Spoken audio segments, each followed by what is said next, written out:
గోదావరికి వరద ప్రవాహం కొద్దిగా తగ్గుతోంది. ఎగువ నుంచి వస్తున్న వరద ఒకంత తగ్గింది. దీంతో భద్రాచలం, ధవళేశ్వరం వద్ద నీరు నిలకడగానే ఉంది. అయితే 3 రోజుల వరదతో రాజమండ్రి పుష్కర్ ఘాట్ వద్ద ఉన్న బ్రిడ్జ్, లంకలోని మత్స్యకారుల ఇళ్లు నీట మునిగాయి. కొన్ని ఇళ్లు వరద ప్రవాహానికి కొట్టుకుపోయాయి. బాధితుల్ని చంద్ర సత్రంలో ఏర్పాటు చేసిన పునరావాస కేంద్రానికి తరలించారు. వరద తగ్గే వరకు బాధితులకి అన్ని సదుపాయాలు కల్పిస్తామన్నారు అధికారులు.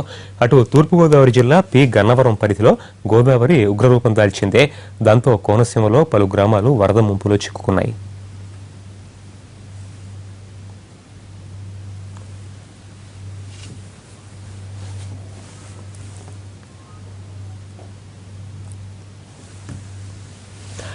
ఆదిలాబాద్ జిల్లా నుంచి తూర్పుగోదావరి దాకా గోదావరి ఉరకలెత్తుతోంది. ఎగువ ప్రాంతాల్లో కురుస్తున్న భారీ వర్షాలతో వరద ఉధృతి కొనసాగుతోంది. ముంపు భయంతో తీర ప్రాంతాల వాసులు బిక్కుబిక్కుమంటున్నారు. ఇప్పటికే తెలుగు రాష్ట్రాల్లో గోదావరి పరివాహక ప్రాంతంలో చాలా ప్రదేశాలు ముప్పు బారిన పడ్డాయి. భద్రాచలం వద్ద గోదావరి నదిలో నీటి మట్టం కాస్త తగ్గుముఖం పట్టినా రాజమహేంద్రవరం వద్ద వరద ఉధృతి కొనసాగుతోంది.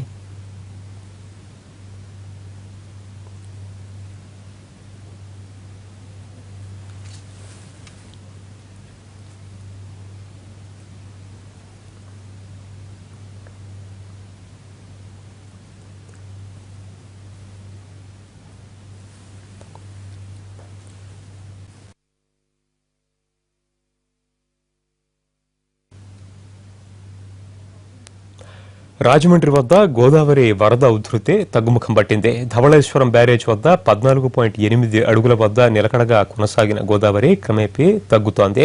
బ్యారేజ్ వద్ద రెండో ప్రమాద హెచ్చరిక మటుకు కొనసాగుతోంది. దిగువ ప్రాంతాల్లో లంక గ్రామాలు, లోతట్టు ప్రాంతాలు జల దిగ్బంధంలోనే ఉన్నాయి. మరింత సమాచారం మా ప్రతినిధి శ్రీనివాస్ అందిస్తారు. శ్రీనివాస్, గోదావరి వరద ఉధృతి సంబంధించి లేటెస్ట్ అప్డేట్ ఏమిటి? ధవళేశ్వరం వద్ద ఉన్న సమాచారం ఏమిటి? గోదావరికి మొత్తం తగ్గుముఖం పట్టింది.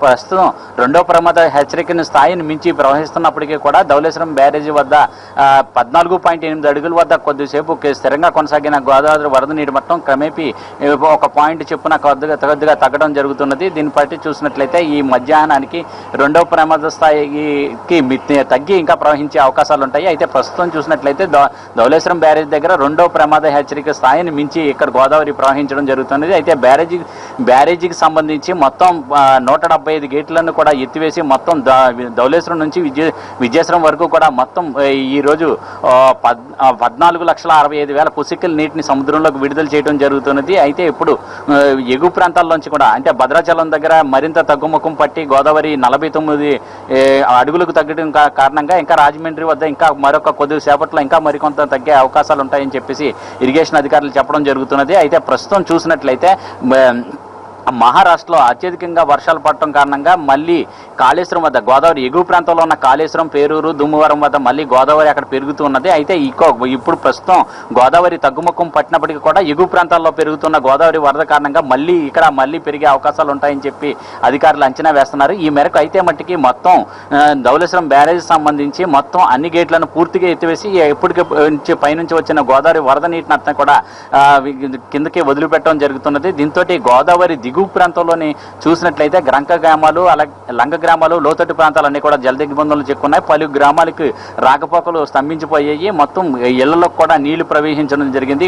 ప్రధానంగా చూసినట్లయితే పి గన్నవరం, రాజోలు, అమలాపురం డివిజన్లోని అలాగే కొత్తపేటలో కూడా లంక గ్రామాల్లోకి వరద నీరు ప్రవేశించడం జరిగింది. ఇప్పటికే పొలాల్లోకి కొన్ని చోట్ల నీరు ప్రవేశించి పొలాలన్నీ కూడా నీటి మునగడం జరిగింది. కూరగాయల తోటల్లో కూడా నీళ్లు ప్రవహించడంతో అవి కూడా నీట మునగడం జరిగింది. ఇటుకబట్టిలో ఉన్న లంకల్లో గ్రామాల్లోని అలాగే కొన్ని మత్స్యకారుల ఇల్లులంతా కూడా లంకల్లో ఉన్న మత్స్యకారుల ఇల్లు అయితే పూర్తిగా నీట మునగడం జరిగింది. కొన్ని ఇల్లు అయితే కొట్టుకుపోవడం కూడా జరిగింది. మత్స్యకారులందరినీ కూడా సురక్షిత ప్రాంతాలు తరలించి కొంతమందిని పునరావాస గ్రామాల్లోకి తరలించడం జరిగింది. అయితే ఇంకా గోదావరి దిగువ ప్రాంతంలోని వైనతయ్యి, వైష్ట, గౌతమి మొత్తం ఈ 3 ఉపనదులు కూడా ఉప్పొంగి ప్రవహించడంతో ఇంకా మరీ కొనసాగుతున్నది.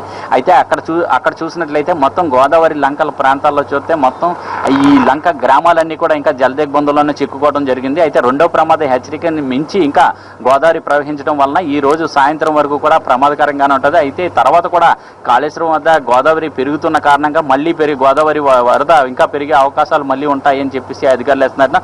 దీనివల్ల గోదావరి నది పరివాహక ప్రాంతంలో ప్రజలందరూ కూడా ఇంకా అప్రమత్తంగా ఉండాలని చెప్పేసి ఇరిగేషన్ అధికారులు హెచ్చరించడం జరిగింది. అలాగే ఇంకా అప్పటి వరకు చూసినట్లయితే గోదావరి నది దిగువ ప్రాంతంలో కానీ ఎగువ ప్రాంతంలో కూడా 2 చోట్ల కూడా మొత్తం మండల కేంద్రం నదీ పరివాహక ప్రాంతంలోని మండల కేంద్రాలు అన్నింటిలోని కూడా కంట్రోల్ రూమ్లను ఏర్పాటు చేసి అక్కడ కంట్రోల్ రూమ్లను ఏర్పాటు చేసి అప్పటికప్పుడు అధికారులు వరద సమీక్షను పర్యవేక్షించడం జరుగుతున్నది. అయితే లోతట్టు ప్రాంతాల్లో ఇంకా లోతట్టు ప్రాంతాల్లో ఉన్న జనాలను అంతటినీ కూడా ఇంకా పునరావాస కేంద్రాలను తొలగించారు. అయితే కొంతమంది ఇంకా లంక గ్రామాల్లో జల దిగ్బంధంలోనే ఉన్నారు. వాళ్ళందరినీ కూడా మళ్ళీ గోదావరి పెరిగే అవకాశాలు ఉంటున్న కారణంగా మళ్ళీ వాళ్ళందరినీ కూడా పైకి తీసుకొచ్చే ఏర్పాట్లు అయితే చేస్తున్నారు. అయితే పునరావాస కేంద్రాల్లోని వీళ్ళ వరద బాధితులందరికీ కూడా సహాయక చర్యలు చేపట్టడం జరుగుతున్నది. అయితే ప్రస్తుతం చూసినట్లయితే మనం రాజమండ్రి దగ్గర ఇక్కడ మనం పుష్కర్ ఘాట్ దగ్గర చూస్తున్నాము. ఇక్కడ బిజీ దగ్గర చూసినట్లయితే ఉదయం 50 అడుగుల వద్ద ఉన్న గోదావరి వరద నీటి మట్టం ఇప్పుడు 56 పాయింట్ల వద్ద ఇప్పుడు ప్రస్తుతం కొనసాగుతున్నది. అంటే కేవలం 1 పాయింట్ మాత్రమే తగ్గింది. అయితే ఇది క్రమేపీ కూడా ఇంకా గంటకు 1 నుంచి 2 పాయింట్ల వరకు తగ్గే అవకాశాలు అయితే కనిపిస్తున్నాయి. అయితే ఈ సాయంత్రానికి మరింత గోదావరి తగ్గే అవకాశాలు కనిపించడం జరుగుతుంది.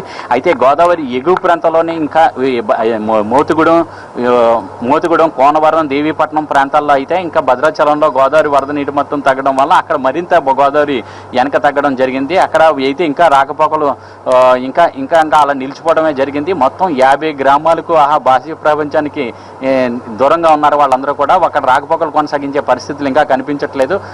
తర్వాత చూసినట్లయితే ఇంకా అక్కడ సహాయ చర్యలు చేపట్టడం జరుగుతున్నది. అయితే గ్రామాల్లో చూసినట్లయితే ఇంకా నీళ్లు ఇంకా పొలాల్లోనే ఉండటం జరిగింది. అవి కూడా అక్కడ కూడా తగ్గే అవకాశాలు అయితే కనిపిస్తున్నాయి. ఇంకా కింద దిగువ ప్రాంతంలో చూసినట్లయితే దిగువ ప్రాంతంలో గోదావరి పైన తగ్గుతున్న కొలది దిగువ ప్రాంతంలో ఇంకా గోదావరి పెరుగుతూనే ఉంటుంది. అక్కడ మరొక సాయంత్రానికి అక్కడ కూడా తగ్గే అవకాశాలు అయితే కనిపిస్తున్నాయి. అయితే ప్రజల మట్టికి మరొక కొద్ది గంటల పాటు అప్రమత్తంగానే ఉండాలని చెప్పేసి ఇరిగేషన్ అధికారులు హెచ్చరించడం జరుగుతుంది. పరితోషం అయితే రైట్, థ్యాంక్ యూ శ్రీనివాస్.